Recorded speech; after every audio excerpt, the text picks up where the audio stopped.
Muito bem-vindos. Meu nome é Laura, faço parte do coletivo Repensarte, que é um grupo de artistas, educadores e professores com o objetivo de refletir, pesquisar e questionar a arte na educação. Estou muito feliz em estar aqui hoje com vocês. E sem muitas delongas, vamos partir para alguns recadinhos para a gente conseguir ter um encontro legal e sintonizado com a tecnologia que a gente está usando. Então, em primeiro lugar, vamos sempre deixar os telefones no modo mudo. Dessa forma, o nosso expositor consegue sempre ficar na tela principal de nós que estamos assistindo. As perguntas são muito bem-vindas e necessárias para o nosso diálogo. Então, utilizem o chat que aparece na tela ou do computador ou do celular de vocês. Então, tem um espaço de chat que vocês podem enviar as perguntas para a gente, tá? Se vocês querem fazer alguma pergunta ou algum questionamento por vídeo, não tem problema. Também abro espaço, só dá um alô para a gente no chat, tipo, lá, queria bater um papo por vídeo com vocês, e aí a gente abre o microfone, tá? Então, desde já, eu quero deixar um super carinho e agradecimento ao Instituto Choque Cultural e à ECA USP pela realização e apoio nesse nosso encontro. E partindo para a apresentação do nosso expositor de hoje, vamos lá. Nilo Sanches, formado em letras, atua como professor e pesquisador independente há 10 anos. Tem experiência no ensino da língua, literatura e teatro na rede pública, privada e em organizações não governamentais. É especialista em arte e educação pela ECA USP e como artista possui experiências múltiplas em torno do teatro e da música. Antes de passar a palavra para o Nilo, eu queria fazer um último destaque que eu acabei me esquecendo, que é o seguinte: se por algum acaso tivermos algum problema com a conexão e a chamada cair, basta voltar no mesmo link que vocês entraram, tá? O mesmo link vocês conseguem retornar tranquilamente, tá bom? Então, com o tema Repensando a Imagem da Educação, Nilo Sanches. Boa noite, pessoal. Boa noite, internautas conectados, professores, artistas, educadores, curiosos que estão aqui com a gente nessa noite. O tema que eu vim abordar com vocês hoje, que nós vamos conversar, é falar um pouco sobre a imagem da educação e como a gente pode repensar essa imagem de educação. Por que é importante a gente falar disso? Porque o imaginário, falar de imagens, é importante não somente para nós educadores e artistas, mas para qualquer pessoa, desde que a gente pense a imagem como símbolos, como maneiras de enxergar a realidade, maneiras de representar a realidade. Eu vou compartilhar com vocês, não sei se eu consigo aqui compartilhar meus slides, porque eu gostaria de mostrar algumas imagens também, já que a gente vai falar de imagens, né?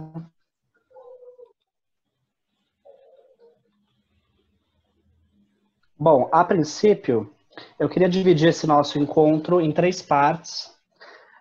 No começo, a gente vai fazer uma breve introdução filosófica, né, sobre o que é o imaginário, como a gente pode categorizar, como que essas imagens que surgem na nossa cabeça, elas podem ser, elas formam uma estrutura, e quais tipos de imagens que nós estamos falando aqui. Num segundo momento, a gente vai falar sobre as ilustrações do imaginário educacional, que é um imaginário bem particular. Como assim ilustrações do imaginário educacional? Quando a gente pensa num processo educativo, diversas imagens surgem na nossa cabeça, diversas metáforas, símbolos surgem na nossa cabeça. E quais são os mais frequentes? Quais são essas imagens de educação que podem surgir na nossa mente? E num último momento, eu queria mostrar para vocês, né, falar sobre alguns educadores que abordam o tema do imaginário, educadores importantes principalmente na educação infantil, mas educadores que tratam do tema do imaginário indistintamente da educação infantil. E focar em um pesquisador, né, um pedagogo, o John Dewey, como um filósofo central para a gente entender o imaginário na educação.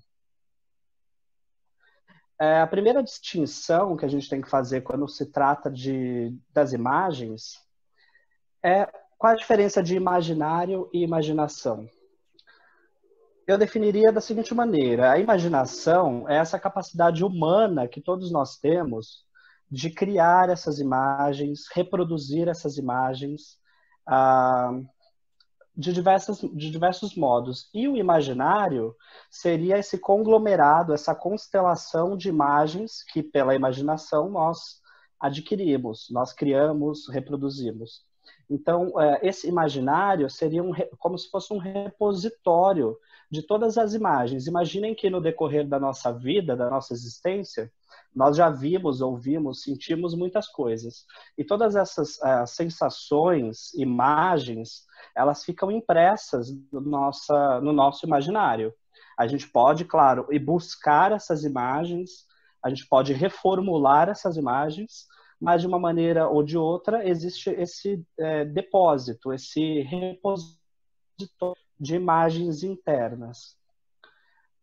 Ainda se persiste a pergunta do porquê que a gente está estudando imaginário, por que falar de imaginário é importante. É interessante perceber que o saber científico e a imaginação poética, elas possuem o mesmo mundo igual à vida do espírito. Isso quer dizer, nas palavras do Bachelard, que falar do imaginário é falar do mundo real, é falar da vida real. Claro, mais adiante nós vamos traçar algumas distinções entre o que é o imaginário real e o que é o imaginário irreal. Porque no senso comum, quando a gente fala de imaginário, a gente tem a sensação de que é algo fantasioso, de que é algo irreal, surreal ou sobre-real. Então, essa matéria imaginária, a matéria que constitui o imaginário, ela vem de forças imaginativas. E ela se constitui como uma construção imaginal. O Bachelard, Gaston Bachelard, ele fala, por exemplo, que as imagens, elas se formam, né, elas se agrupam por similitudes, por associações de igualdade. Quando a gente, por exemplo, pensa numa casa, da casa pode vir a árvore, aqueles desenhos bem infantis, né? A casa, a árvore, a cerca, a chaminé, a nuvem, o sol. Essas imagens, né, elas se agrupam formando uma construção imaginal, que seria o que o Bachelard, em 1969, ele disse. E se tratando desse mundo imaginário, esse mundo em que as imagens são criadas, reproduzidas, e hoje em dia, na nossa atualidade, a gente tem um contato muito maior e prolongado com as imagens. A gente está constantemente pesquisando imagens, compartilhando imagens, seja pela tecnologia digital, né, ou não, porque a comunicação criou uma facilidade tremenda no compartilhamento da linguagem simbólica, não somente das imagens visuais. Eu vou tratar mais à frente da questão desse imaginário, que a gente não pode confundir o imaginário como um simples sentido do visual. Falar de imagem não é só falar para quem enxerga. As pessoas cegas também imaginam, né?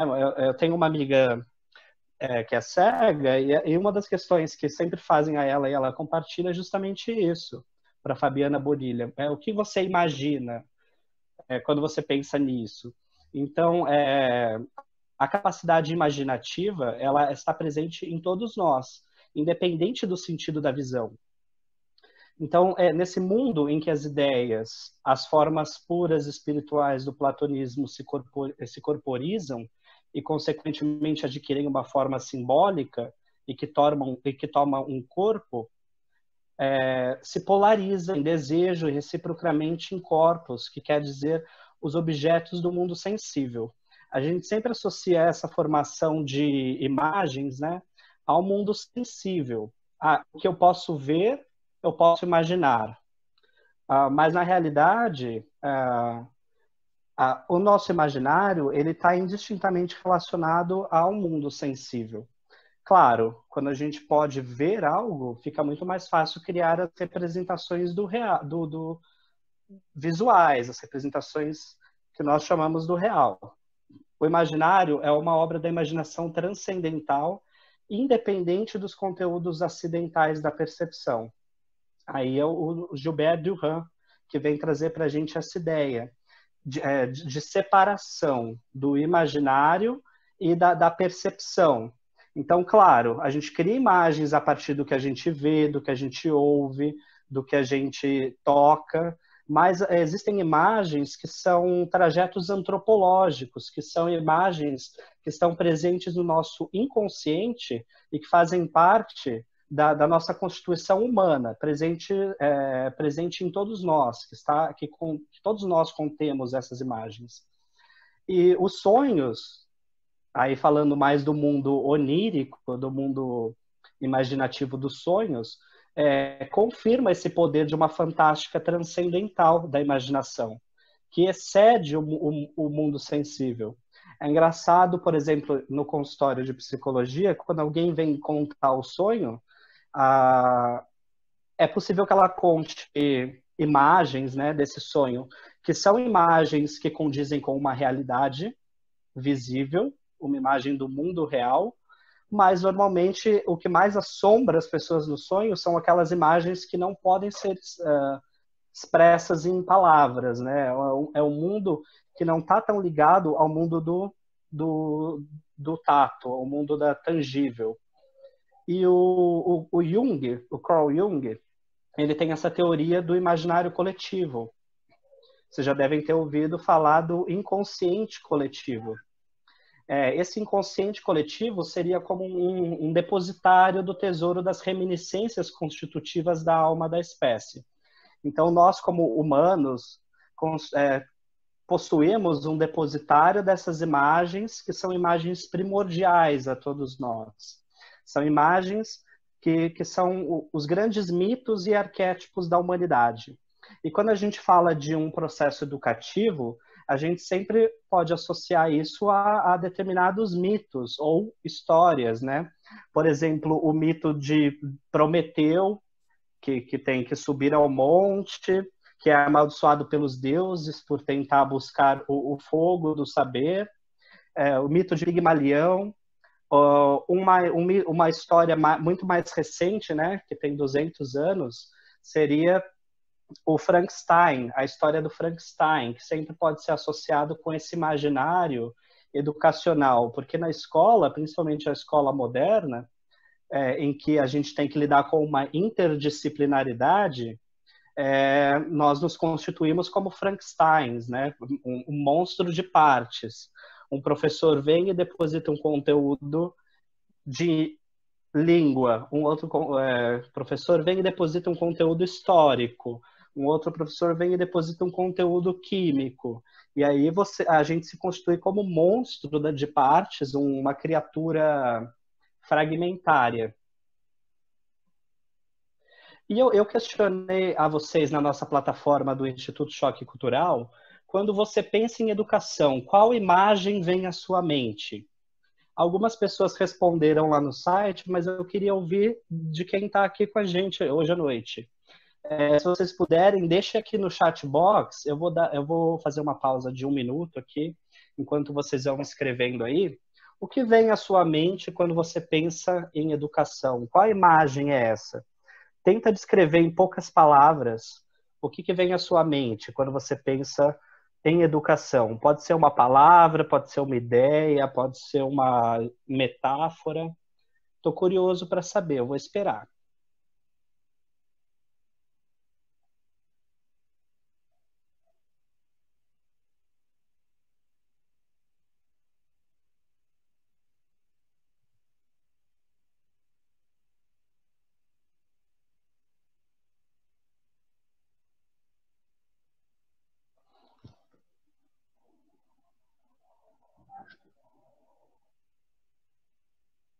Enquanto vocês vão escrevendo aí o que vem à sua mente quando você pensa em educação, queria mandar um abraço para para Flávia, Adriana, o Robson, de Cuiabá, estão participando com a gente. O pessoal está escrevendo aqui o que vem à mente quando pensa em educação. Troca de experiências, legal, Robson. Desenvolvimento pessoal, o Thiago falou. Carteiras em filas, né? Essa é uma imagem que está presente. O famoso quadro verde vem na nossa cabeça. Responsabilidade, legal. Lentes novas, esperança, desvalorização.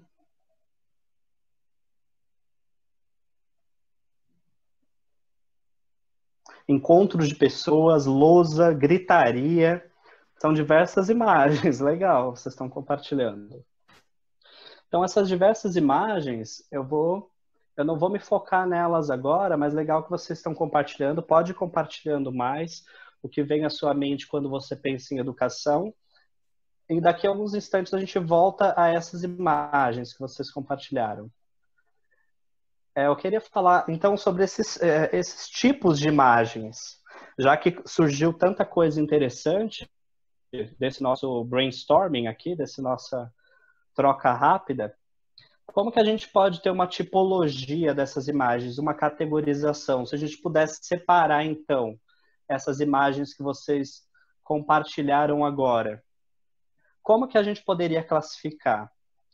O Gilbert Durand, que é esse filósofo do imaginário, ele cria uma classificação isotópica das imagens. Isotópica porque as imagens, então, como eu falei no começo, ela se agruparia pelas questões de similitude, pela questão de igualdade.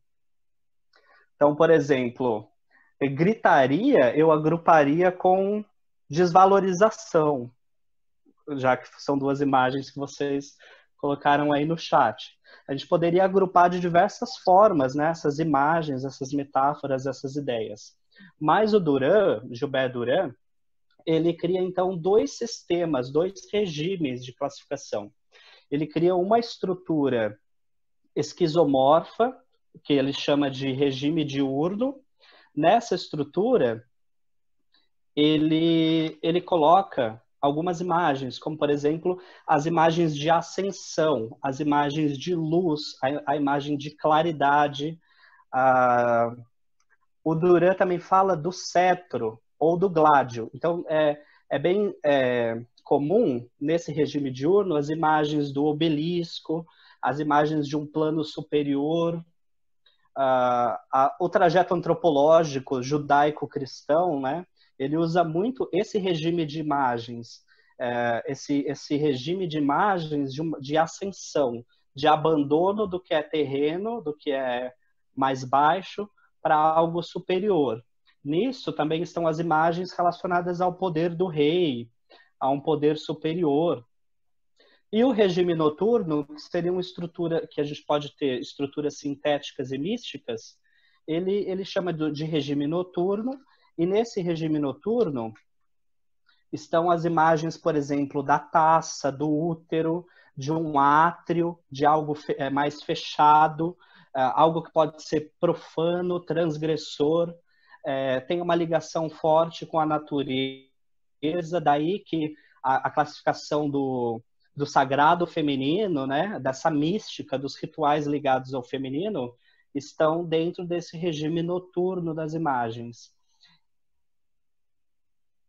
E a partir desses regimes, a gente pode ter subdivisões ainda.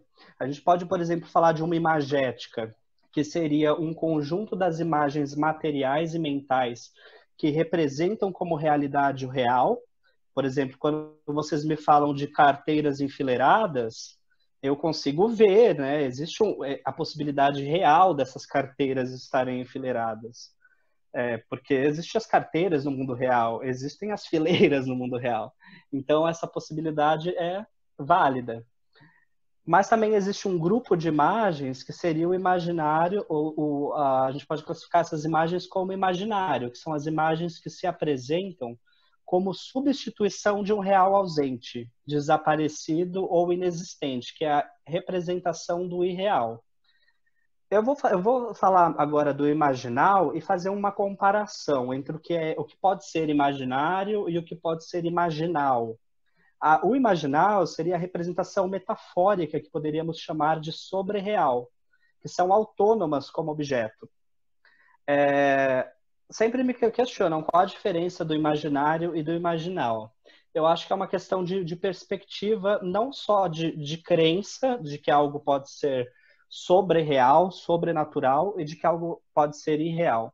Por exemplo, quando se pensa em Papai Noel, essa figura, essa imagem, né, é uma imagem imaginária. Ela está no plano do irreal, do inexistente. Da mesma forma, quando a gente pensa numa fada, essa fada também está no plano do imaginário. No entanto, quando a gente associa, a partir dessa imagem, a gente pode ter os símbolos associados a ela.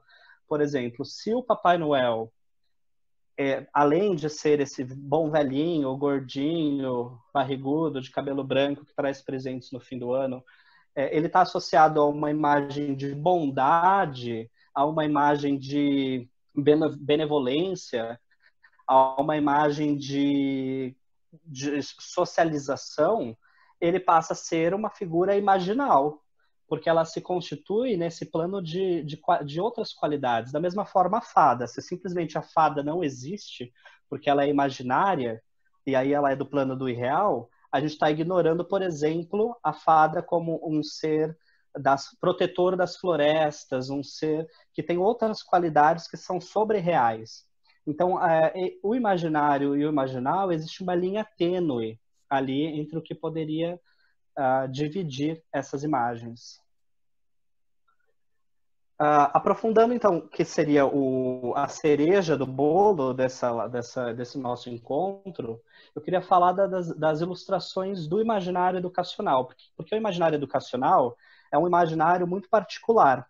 Porque dentro do imaginário educacional estão tanto as imagens de reprodução, porque o percurso educacional, o processo educacional, ele pode ser algo meramente reprodutivo, quanto ele pode ser algo produtivo. Então, dentro do imaginário educacional, tem tanto imagens de reprodução, quanto imagens de produção. Então, as 5 principais ilustrações do imaginário educacional seriam essas daqui. A metáfora hortícola, essa metáfora ligada à natureza, a infância imaginária, o romance de formação, que em alemão seria Bildungsroman, o fascínio da atividade lúdica e o cântico de utopia. Só aprofundando em cada uma dessas metáforas, né, de cada uma dessas ilustrações, é bem comum a gente ver o processo educativo relacionado com essa metáfora da árvore, essa metáfora hortícola, da plantação, da horta, em que o professor, como um jardineiro, ele vai lá e coloca uma semente na terra e rega essa semente, fazendo com que cresça uma bela árvore e dê muitos frutos. Então, essa imagem ela é bem presente na educação. Um outro tema seria relacionado a essa infância imaginária, de que o educando, de que a pessoa que está recebendo esse conhecimento, ele tem uma certa inocência e, ao mesmo tempo, uma perversidade. Então, é preciso que seja domado, que seja domesticado e que faça esse elo do passado com o futuro, porque no processo educacional, conteúdos, né, informações, tradições estão sendo compartilhadas para que não morram, para que passe para as futuras gerações. Um outro imaginário bem frequente é o romance de formação, que está ligado especificamente a essa corrente literária chamada Bildungsroman, que dizia o seguinte: lá no final do século XVIII, o Goethe escreveu esse livro, Os Anos de Aprendizado de Wilhelm Meister, e um dos conceitos principais desse livro era que o romance tinha que ser algo fácil de se ler, porque ele não tinha que ser uma coisa intelectualista, de cabeça cheia, né? O importante não era encher a cabeça do povo de coisas, de conteúdos, de informações políticas, de formação, etc., de vários conhecimentos, mas sim, devia ser uma formação de cabeça bem feita. E aí, claro, uma formação humanista, de transformação de si mesmo. O quarto, né, a quarta ilustração do imaginário seria esse fascínio da atividade lúdica, que o Bachelard ele chama de poética de devaneio. O processo educativo, de uma forma, ele se torna divertido, né, quando você está ali conectado, quando você está ali realmente imerso naquele processo educativo. Ele se torna, claro, um devaneio, uma viagem. E essa viagem ela pode ser poética no sentido de que se constrói. Então, esse fascínio da atividade lúdica também é uma das ilustrações que a gente pode atribuir ao processo educativo. Temos também o cântico de utopia, que a educação, de uma forma ou de outra, ela tem esse objetivo de harmonizar, de criar uma situação talvez irreal. Por exemplo, a igualdade de classes, né, que pela educação nós temos essa utopia. E esse cântico de utopia, ele é uma das ilustrações que permeiam essa criação imaginária. Então, pensando nas imagens e metáforas que compartilhamos agora há pouco, que eu perguntei a vocês, o que vem à sua mente quando você pensa em educação? Como você classificaria essas imagens? Essas imagens que vocês disseram agora há pouco, das carteiras enfileiradas, ou da gritaria, ou das risadas e brincadeiras, ou do lápis borracha. Essas imagens, elas fazem parte de um regime noturno ou de um regime diurno? Essas imagens fazem parte de uma imagética que condiz com um plano da realidade, ou existem muitos outros símbolos que faz com que essa imagem vá para o plano do imaginário, ou mais além, sobrenaturalmente, para o plano do imaginal? Vocês podem compartilhar, né, essa reflexão aqui no chat, ou a gente agora, mais no finalzinho, vai abrir para as discussões, que vocês podem compartilhar com o microfone. Mas eu queria antes só abordar essa questão dos educadores que tratam do tema da imaginação. Eles são muitos. Dentre eles temos a Maria Montessori, da tradição italiana, o John Dewey, que é inglês, Edward Claparède e Christophe René, que são da tradição francesa. E eu queria terminar com vocês falando um pouquinho do John Dewey e trazer uma citação do John Dewey, que é a seguinte: não se deve distinguir as vivências simbólicas ou representativas do trabalho do intelecto ou do entendimento, em virtude do trabalho intelectual, e pressupor, obviamente, as experiências simbólicas. O que ele está querendo dizer aqui é que nós não podemos ignorar essas experiências simbólicas, achando que a escola ou que a educação pode transmitir um certo intelecto que não passe por essa experiência simbólica. É pelo meio da imaginação que nós podemos chegar aos conhecimentos mais elevados, sem, por exemplo, a capacidade imaginativa de que adianta, por exemplo, nos apresentarem um modelo atômico ou uma representação de uma célula, né? Um mapa, por exemplo. Sem essa capacidade dessa experiência simbólica e imaginativa, nós não conseguimos chegar a esse conhecimento mais elevado. Então, eu queria finalizar com vocês agradecendo, e as perguntas são abertas pelo chat ou por voz, por câmera também.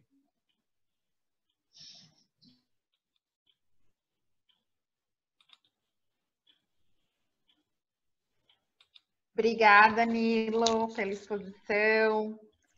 E aí, pessoal, alguma pergunta, alguma consideração para a gente continuar o nosso bate-papo por aqui? Fiquem à vontade, tá bom? Tanto para abrir o microfone, quanto para enviar pergunta em texto no chat. Primeiro, parabéns, Danilo, gostei muito. Fiquei pensando, não sei se eu vou conseguir elaborar uma dúvida, assim, mas fiquei pensando nessa questão que eu já li um pouco, que o Vygotsky também pesquisa um pouco essa questão da imaginação, né, do imaginário, acho que mais essa questão da imaginação até. E aí ele fala que ela não é oposta ao real, né? Ela é... Desculpa, minhas gatas aqui. Ela não é oposta ao real, ela é composta pelo real, né? E existe... então, porque a gente tem muito no senso comum essa questão, né? Da imaginação, ou até aí inclui o imaginário nessa questão de oposição ao real. E é justamente o real que muitas vezes alimenta esse imaginário, né? Mas aí foi interessante entender que não só o real, né? No caso dessa questão das pessoas que não veem, então não se limita a essa questão da percepção, mas acho que há um diálogo sempre profundo aí nesse sentido, né? Acho que seria mais isso, que ainda estou pensando sobre tudo isso, muitas questões. Oi, Bia, eu acho legal você ter abordado essa dicotomia, né, que nós fazemos do imaginário e do real, mas eu acho que nessa perspectiva mais acadêmica, eu acho que é meramente um problema linguístico que nós temos. Porque, por exemplo, no Dewey, nas traduções de língua inglesa, eles têm 3 palavras para isso, né? Tem o imagery, que seria o repositório de imagens, que a gente chama de imaginário. Eles têm o imaginary, que seria esse imaginário, e eles têm imagination, que seria a imaginação, a capacidade criadora. Então, a gente juntou o imagery com o imaginary, né? O repositório das nossas imagens, do nosso arcabouço simbólico, com as imagens irreais. Então, acaba que isso cria um choque na nossa cultura, né? De acreditar que, por exemplo, o imaginário, ele não é real. Ele pode não ser, mas não necessariamente ele seja. Não de fato ele é.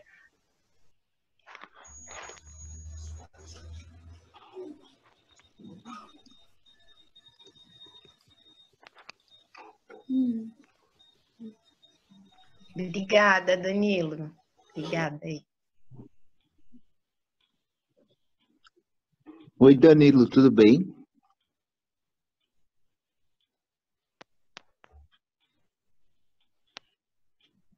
Me escuta? Oi, Bruno, tô ouvindo. Pode falar. Tudo bem? Tudo bom, e você? Parabéns pela exposição. Obrigado. Eu sempre, Que elucubrações te veio à cabeça? Que ideias surgiram aí? Não, o mundo das imagens sempre me deixou muito curioso, assim.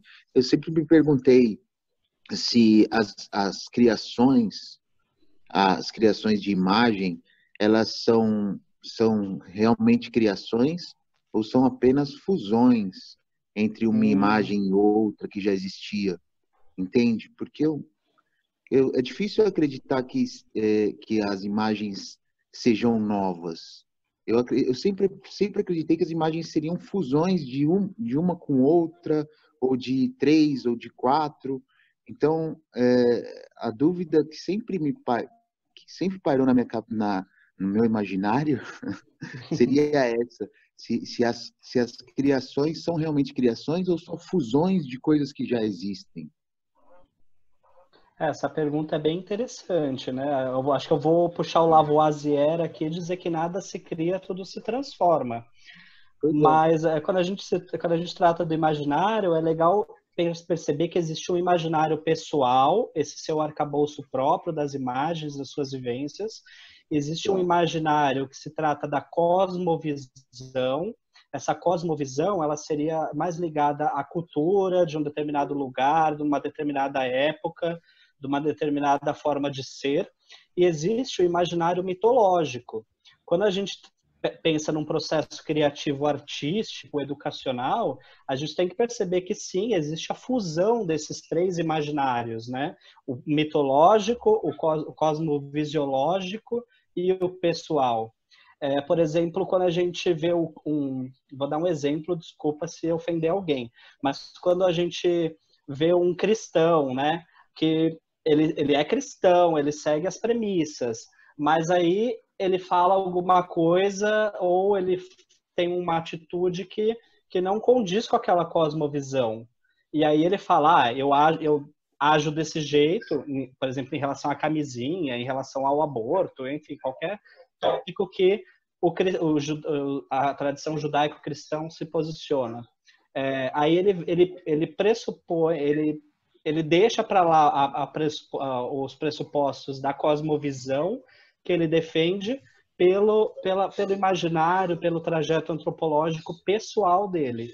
Aí é claro que existem conflitos, né? O tempo inteiro nós estamos ali em conflito do nosso próprio imaginário, da nossa própria educação, da nossa própria cultura, com uma visão maior, mais ampla e que pode trazer outras realidades para a gente.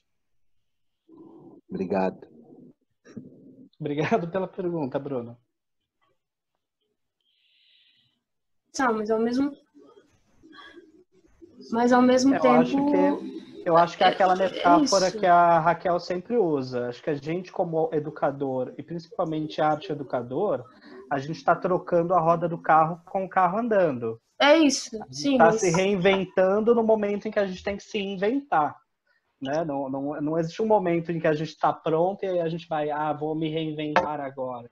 Não, é uma sim, coisa constante. E principalmente agora na modernidade, porque na modernidade, aquela pergunta que o Bruno fez um pouco antes, sobre essa questão do imaginário pessoal, cosmovisiológico e mitológico.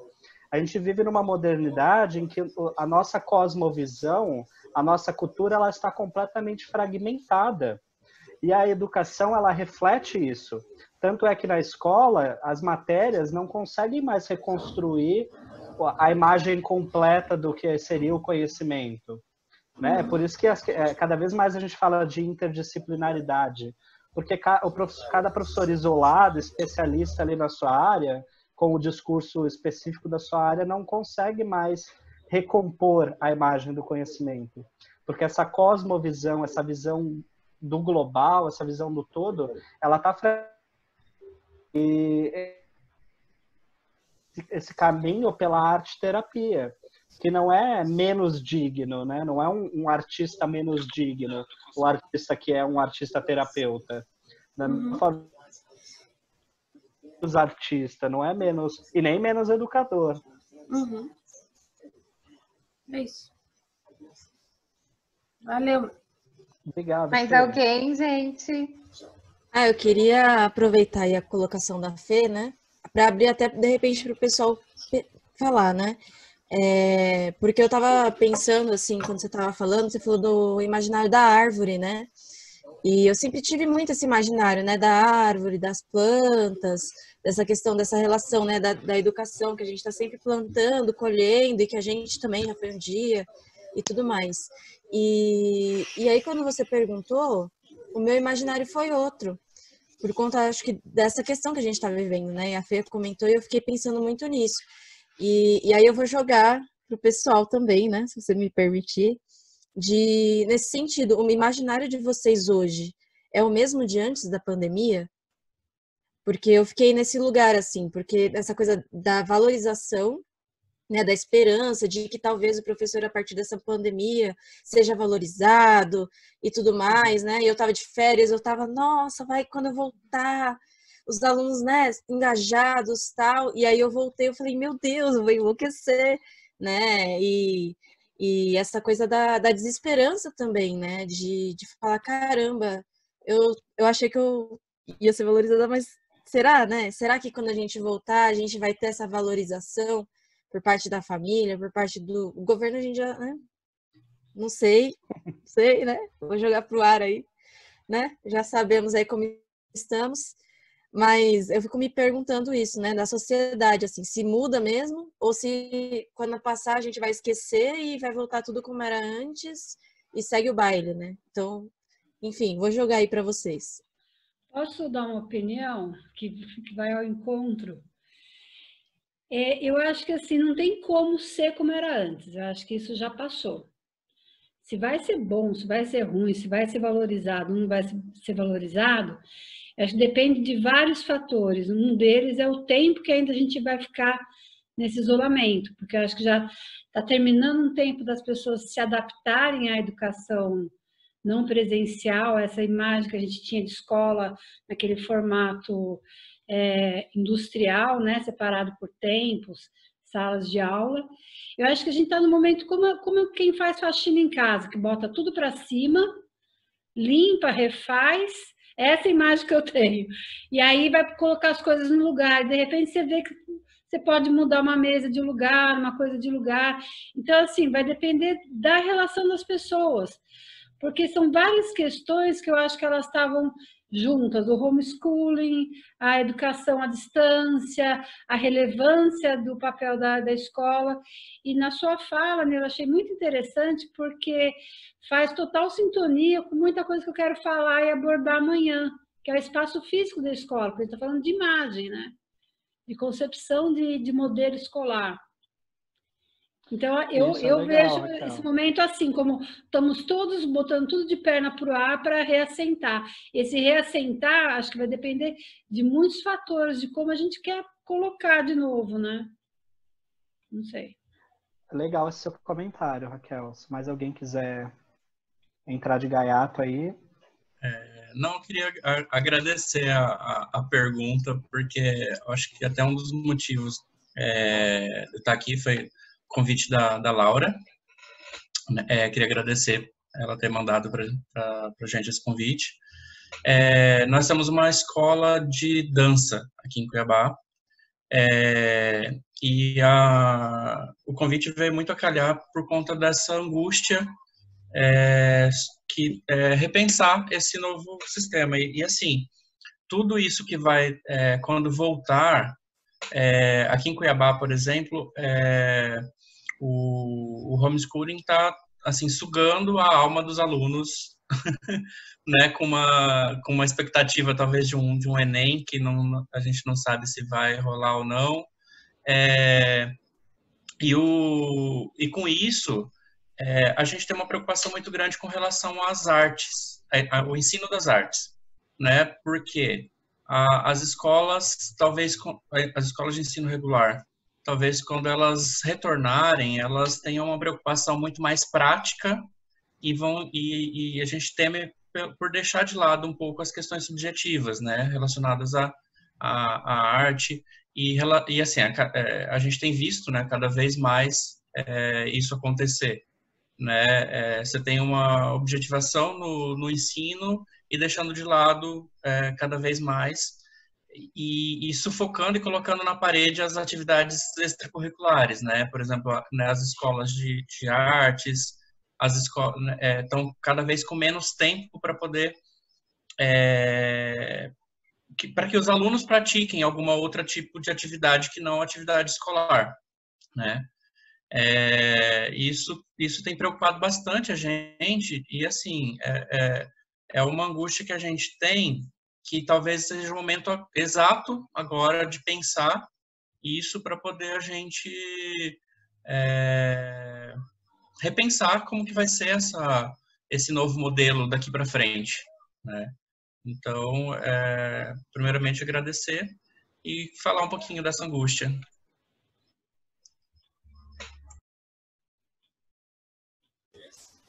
Raquel, só complementando um pouco do que você falou, Fefe, eu participei desses dias, foi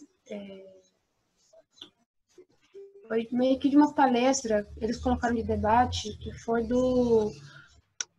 Qual que era o nome do cacique? Acho que era o cacique Raoni. A gente teve uma palestra do cacique Raoni e teve duas figuras indígenas da América Latina, que eu agora nesse momento me esqueci, e uma delas complementou a questão de, tipo, a desescolarização da educação como um dos pilares do que já vem sendo tratado por outros tipos de ideologias que estão fora do que seria o capitalismo, né? Só que qual que seria a nossa reflexão nesse sentido? Porque a gente educa com esse sistema, qual a gente foi, de certa maneira, educado, porque a gente prevê que os nossos alunos, em algum momento determinado, vão precisar passar pelo mesmo método educativo que a gente passar pela universidade, passar por tudo isso. Se a gente já não visa a possibilidade, entre aspas, eles irem para o ensino superior, ou seguirem os nossos passos, como se diz, no nosso passado, qual seria o caminho para essa nova geração? E, nesse sentido, já haveria calhar outra pergunta, a questão do trabalho, né? Para que lado que essa galera está indo? Porque a gente só se educa dessa maneira porque a gente está se educando para o trabalho. Se a gente não está se educando para o trabalho, se a gente desescolariza as crianças, tem um homeschool, então a gente vai voltar aos modelos de antigamente, onde o pai passava a função para o filho? Será que a gente tem essa possibilidade de reavaliar que o passado e o futuro têm esse encontro? Ou a gente vai continuar desvalorizando os nossos saberes antigos? Eu não sei, acho que é muita coisa, assim, meu cérebro está literalmente fritando. Eu acho, Fê, eu acho que a gente já constatou que a educação ela não educa para o trabalho.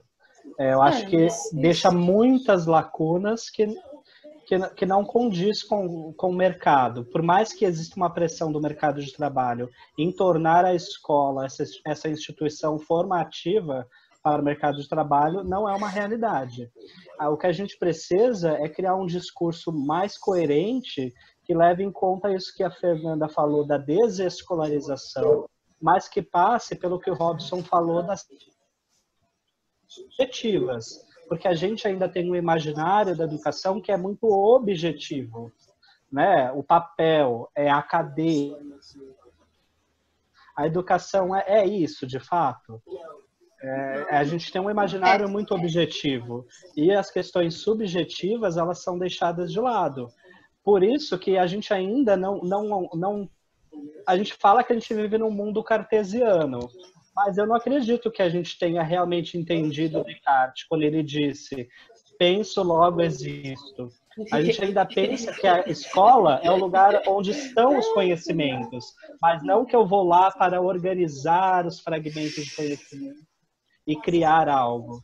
Então, é uma observação que eu tenho a fazer. Aí, quem quiser, a Laura parece que quer falar. Isso faz muito sentido para mim, porque quando eu escrevi no chat que o meu imaginário de educação eram carteiras enfileiradas e o famoso quadro verde e tal, vai muito de encontro com essa educação que o Nilo está trazendo para a gente, que ela é não só quase que exclusivamente objetiva, mas, sobretudo, de educação para o mercado de trabalho. Então, nós temos escolas que preparam jovens para serem aprovados em grandes universidades, visando o mercado de trabalho e visando um bom desempenho e um sucesso e uma excelência dentro desse sistema de capital que a gente tem no mundo hoje.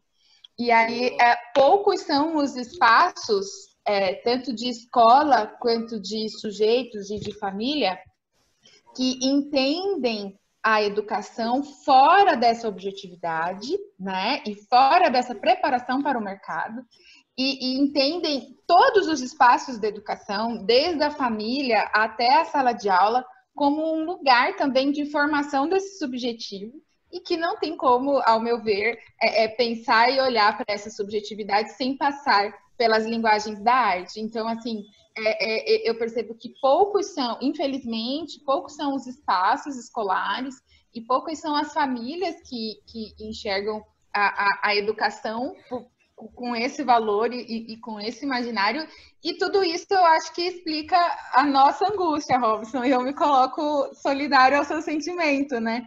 Porque quando atividades arte-educativas, né, e que a gente chama aqui de extras curriculares, elas são desvalorizadas, não são priorizadas, né, pela família enquanto algo fundamental na educação de seus filhos, é sinal de que, de fato, essas pessoas, esses indivíduos estão vendo, talvez, a educação a partir desse lugar que a Fernanda trouxe, a partir dessa objetividade que o Nilo colocou.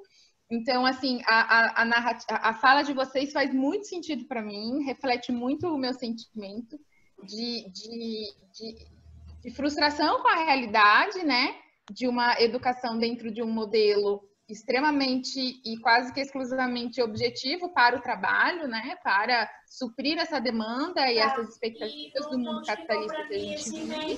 E, de certa forma, um sentimento de necessidade e de esperança de que a gente aí tem como caminhar para uma construção de uma educação que olhe para o sujeito, que olhe para suas subjetividades, e para isso, ao meu ver, passar pela arte enfim, é uma premissa básica. Então, me coloco novamente, Robson, em sentimento solidário a você.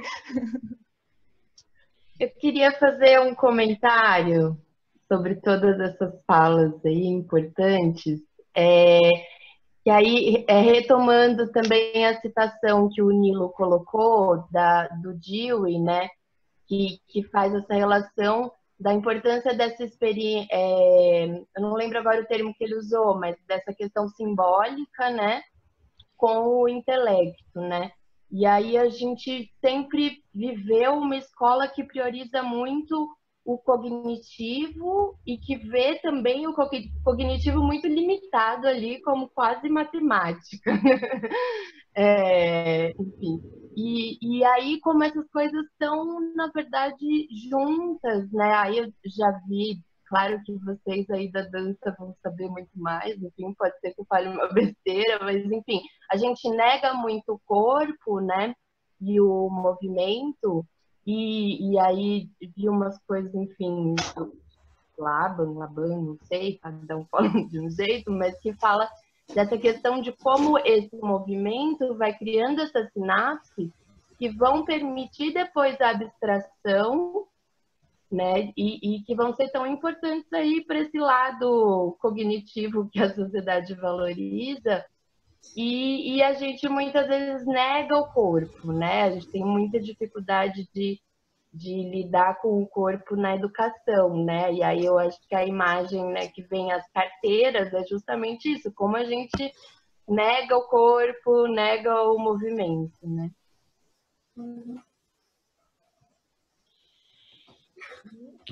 Então, fazendo... desculpa, Raquel. Não, só queria completar também, que eu acho que, assim, na verdade, são várias coisas que estão sendo levantadas em relação à educação, né? E, na verdade, todas elas, eu acho que tem alguma coisa em comum, que o que a gente está revendo, e acho que aí cada um vai buscar algumas respostas, é o papel da educação. Né? Quando a gente fala de subjetividade, se é só transmissão do conhecimento, e agora a gente está vendo que a internet, de alguma forma, está dando conta, se é só a criança que vai lá para comer porque não tem o que comer em casa, a gente vê que os cartões e os jeitos que estão distribuídos também dá conta. Então, o que eu acho que a grande pergunta que está implícita em várias formas que a gente está colocando aqui é, bom, então qual é o papel fundamental da escola? Para que ela serve? E o conhecimento pode ser acessado de outras formas, seja através dos pais, do homeschooling, enfim, de várias ferramentas aí que a gente está tendo disponível. Enfim, eu acho que essa é a grande questão desse momento, né? Que colocou, que essa pandemia, o isolamento, enfim, tudo isso colocou em xeque. Para que Eu acho que a grande questão, Raquel, é aquela questão que os nossos alunos nos perguntam: para que serve isso? Exatamente. Né, que você jogou para a escola, né? Para que serve a escola? Mas dentro da escola, essa questão do para que serve, ela perpassa todas as disciplinas. E enquanto o professor, enquanto a escola não conseguir responder para que serve tal e tal conteúdo, a gente a gente vai estar ignorando o sujeito. Porque quando a gente conseguir de fato olhar para o sujeito, a gente vai dizer para que serve isso para ele ou para ela. né? Isso para você serve para isso, para aquilo. E a gente não consegue ainda responder isso. Então, a escola, para mim, ela virou uma grande Wikipédia, né? A gente pode ir lá buscar o conhecimento, mas para que serve tanto conhecimento na Wikipédia? Para que serve tanto PDF que eu baixo e armazeno no meu computador? Para que serve? Essa pergunta do para que serve, ela antes de mais nada, começa nas matérias das escolas, porque as matérias elas não conseguem mais se organizar entre si. E logo, elas não conseguem demonstrar uma existência desse conhecimento na vida real. Então, acaba que fica muito intrincado essa relação. Mas eu vejo assim, a partir do momento, por exemplo, que eu penso, por exemplo, na minha sobrinha. Eu tive essa conversa com ela, por incrível que pareça, ano passado ela me perguntou: tia, para que serve a escola? Por que eu tenho que ir para a escola? A menina com 11 anos de idade vem e me joga essa na bucha. Eu falei assim, beleza. Como que eu vou responder para ela? Eu falei assim, você gosta de informática, certo? Você gosta de fazer coisas na internet. Ela tem até um canal no YouTube, muito mais frequentado que o meu, aliás. Ela faz animações, enfim, um monte de coisa. Se ela seguir por esse caminho youtuber da vida, vai que ela se dá bem e, enfim. Aí, para que ela vai para a escola se o que ela está fazendo ali provavelmente vai gerar muito mais do que ela está indo para a escola e perdendo, entre aspas, o tempo estudando história, geografia, etc. Aí eu me vi com essa bucha na mão e falei assim, olha, para você poder ter mais conhecimento, para você poder passar para os seus...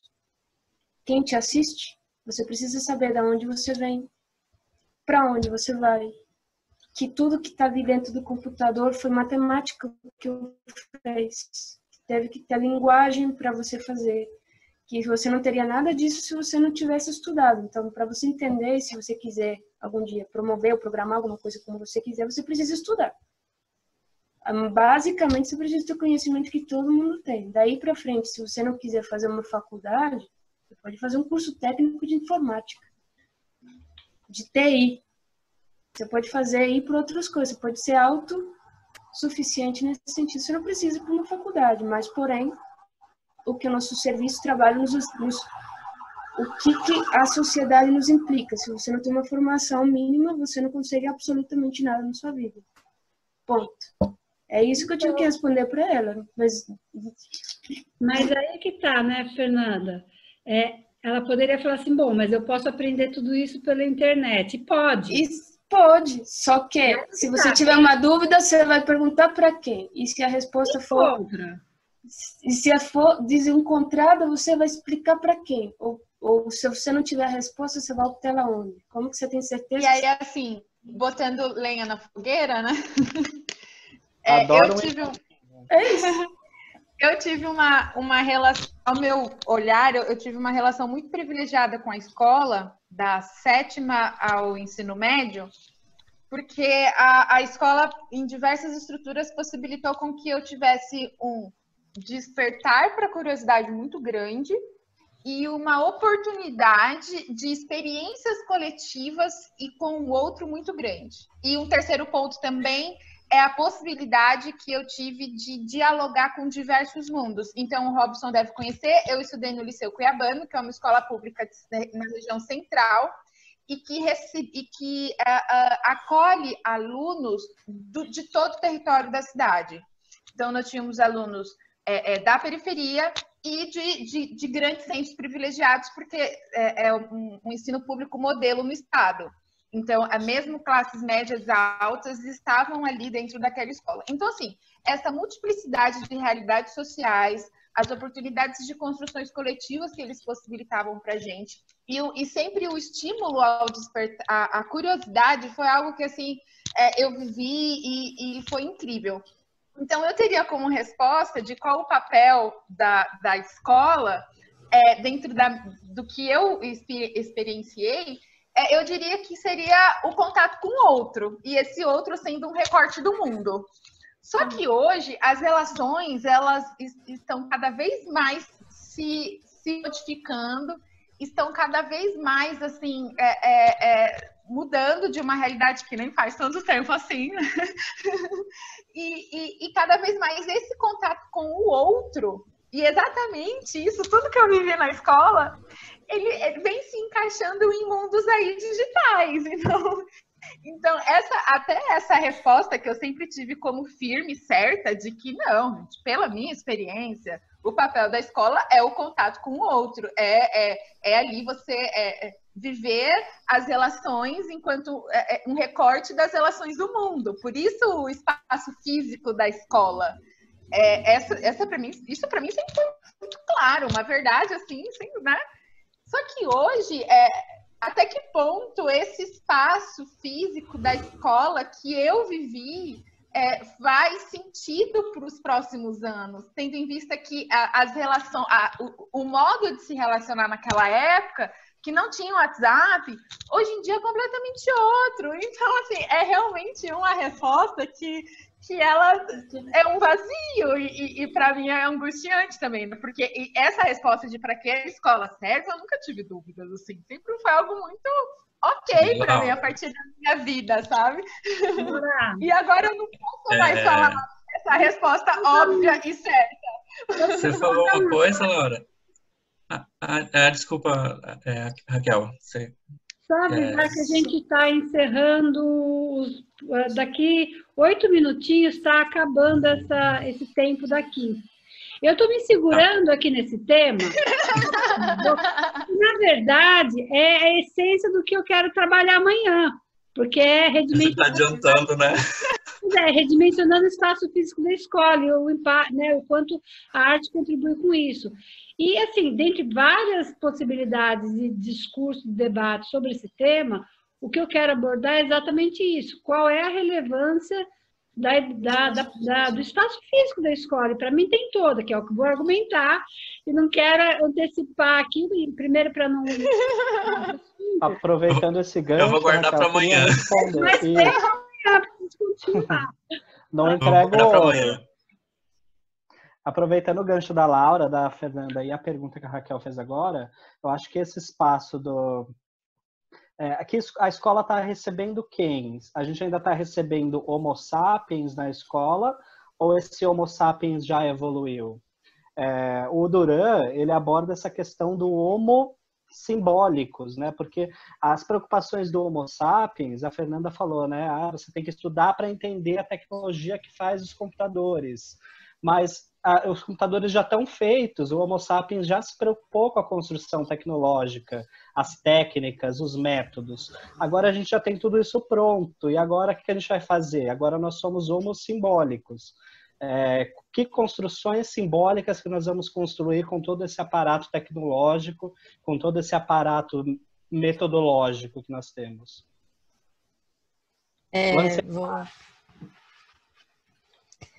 Rapidinho, eu vou ir para um lugar e depois eu vou tentar voltar para o caminho do Danilo aí. Então, só para algumas questões que eu fiquei pensando é assim, né? A questão quando a gente pensa no imaginário, né, a gente falou bastante do imaginário do professor, mas quando a gente pensa no imaginário do aluno e dos pais, né, quando a gente tenta reconstruir esse imaginário da escola, muitas vezes a gente acaba se deparando com esse outro, que é o das carteiras, né? Então, às vezes, muitas vezes, quando eu vou trazer uma quebra de espaço, de organização espacial, de organização de troca, a gente acaba tendo esse confronto com esse imaginário das carteiras, da escola tradicional e do meu filho isso, sabe? E da relação professor-aluno, que ainda hoje a gente tem, né, que se deparar e muitas vezes quebrar todo dia, e que é uma construção diária, né, para a gente conseguir quebrar. E aí, nessa questão, agora me fugiu que o Danilo estava colocando do homo simbólico, agora me fugiu a linha de raciocínio que eu estava. Mas, enfim, eu queria só colocar que, assim, Lembrei um ponto que eu queria colocar, que a gente fala disso já há tanto tempo, né? Já há tantos autores, que é uma coisa que eu acho que fica muito na academia, né? Por exemplo, eu tive contato com isso porque meu pai foi professor, então, meu pai é professor, pedagogo, então eu tive muito contato, muito acesso a isso, mas eu percebi que eu tive muito mais acesso e eu comecei a refletir muito mais no papel da escola para não fazer. Então, por que a gente não joga isso também para eles? Então, para que faz sentido para você, né? Qual que é o sentido de você estar aqui? Que sentido que você vai dar para essa experiência que você está tendo, né?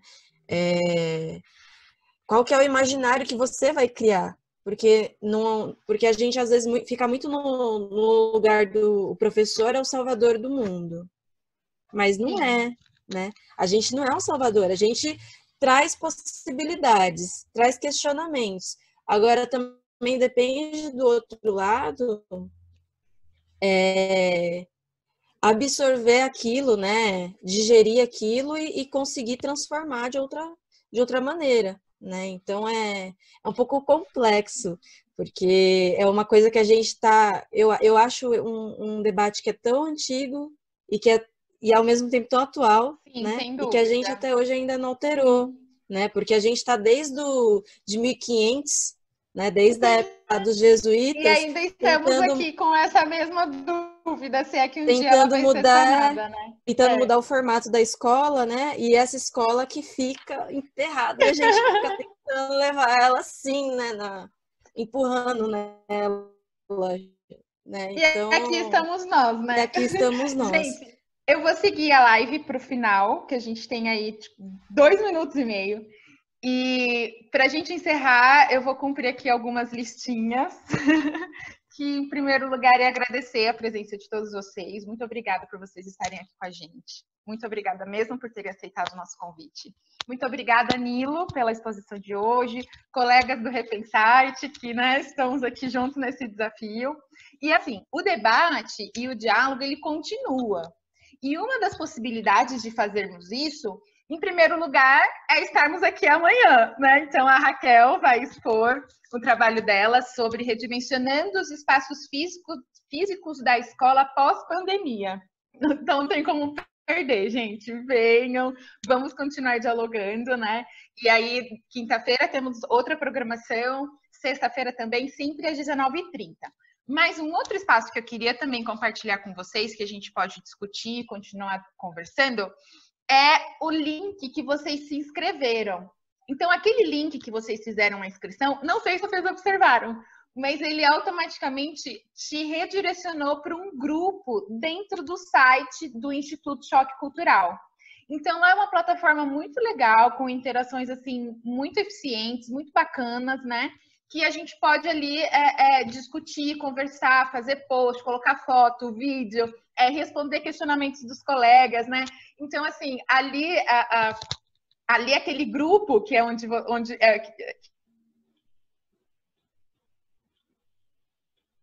para dar uma passadinha por lá, é só clicar no link que vocês se inscreveram. Então, a nossa inscrição está sendo o acesso a esse grupo, né? E também convido vocês, caso ainda não sigam, né? Para seguir as nossas redes sociais, então, @coletivo_repensarte e também o @Instituto Choque Cultural. E, por fim, né, para dar o nosso tchau, eu quero agradecer ao Instituto Choque Cultural e à ECA USP pela realização e pelo apoio nesse nosso encontro. E, por favor, vamos continuar juntos amanhã, até sexta-feira, tá bom? Um super beijo, temos menos de 1 minuto. Abraços! Tchau! Obrigada! Muito saudade. Até amanhã! Parabéns, Nilo. Parabéns. Até amanhã, galera. Tchau. Tchau.